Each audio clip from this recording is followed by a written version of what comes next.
Ashama harka fuunee hordoftoota koo kabajamoo nageenyi badhaadhaa isiniin jecha akkam fayyaa keessanii.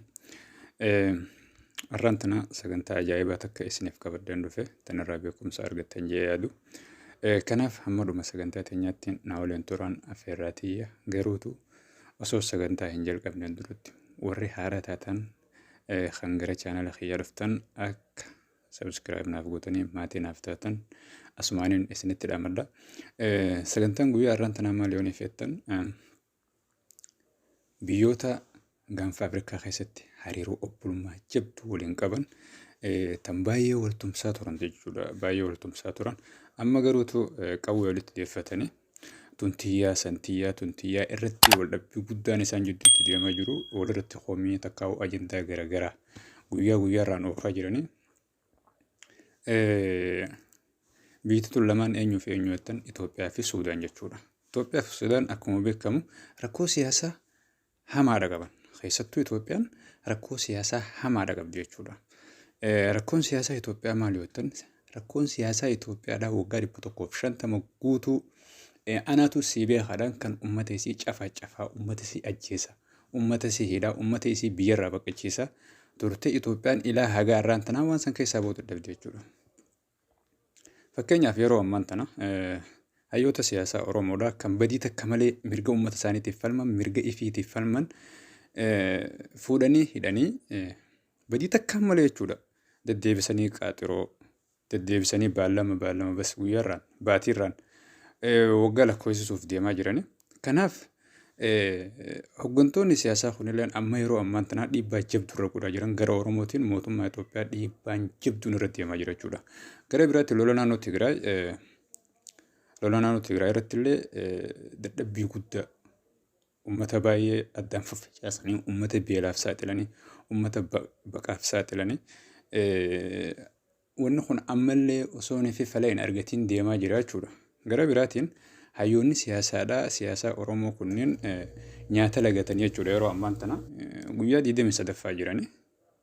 Kanaaf jechuudha gara Oromootiin illee dhiibbaa guddaa irra deemu jira. Gara Tigraayin illee dhiibbaa guddaa irra deemu jira. Dippiloomaasii alaatiin illee dhiibbaa guddaa irra deemu jira jechuudha. Mootummaan Itoophiyaa gaaga'ama hamaa keessa jira. Itti aansuudhaan ammoo warri Suudaan jechuudha. Mootummaan Suudaan illee uummanni Suudaan qaala'insa daabbootiin sababa godhachuun Albashiir aangoo irraa fonqolchan nama waggaa 30 guutuu isaan bulchaa ture jechuudha. Achirraa kan hafe waan kana lola jidduu isaanitti uumame kana Itoophiyaan jidduu seentee furtullee Suudaan arra deebitee garuutu Itoophiyaa cinattee jirti jechuudha. Maaliif yoo ta'an lafa Alfashagaa jedhamtu daangaa Itoophiyaa fi daangaa Suudaan jidduutti argamtu lafa Itoophiyaa waggaa 100 oliif uummanni Itoophiyaa qabatee irra jiraachaa ture qotachaa ture.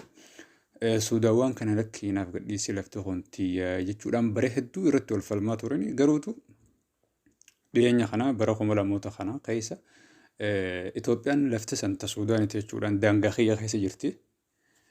Garuutu immoo lafti Suudaanitti beekamtii kan ta'eef jirti jechuudha.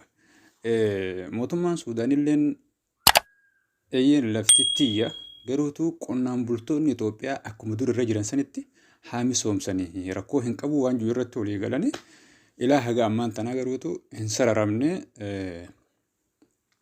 waan san irratti wal qabanii wal jeeqaa turanii amma garuutu lola naannoo Tigraay sababa godhachuudhaan waraanni Itoophiyaa achirra durallee milishumaa achirra ture.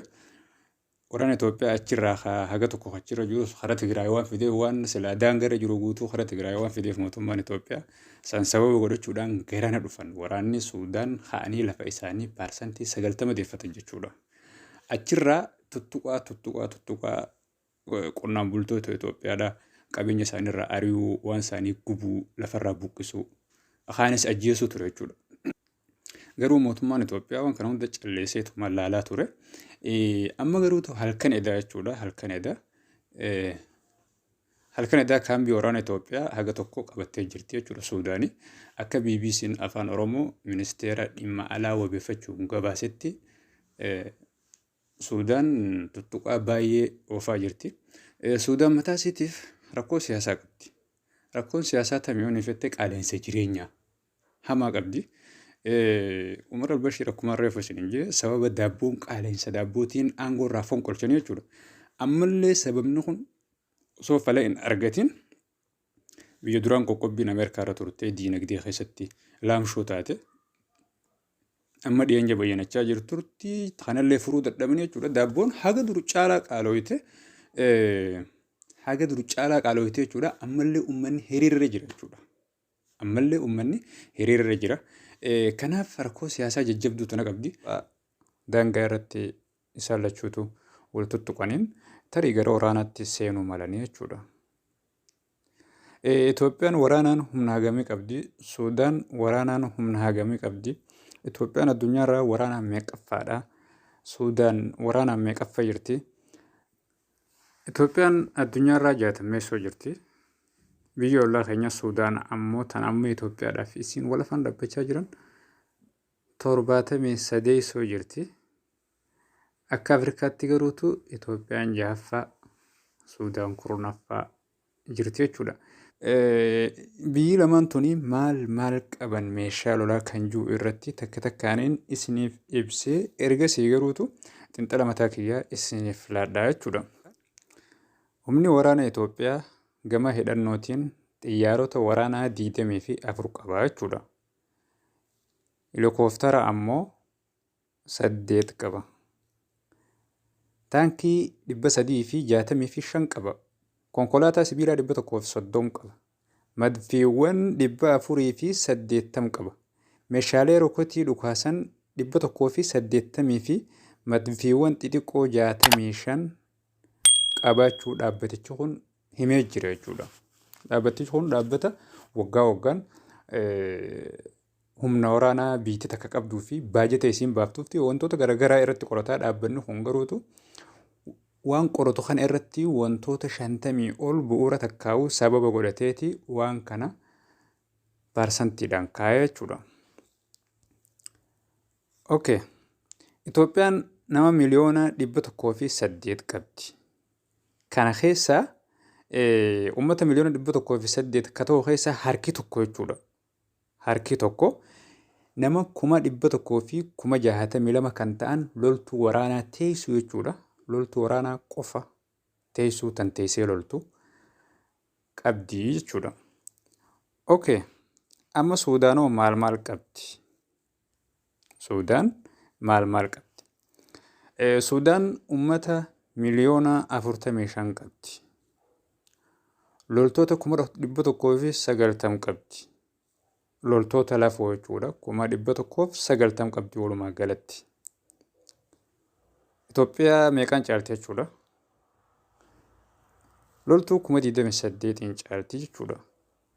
Waraana xayyaara waraanaa 45 qabdi. Helikooftara waraanaa garuutu 43 qabdi.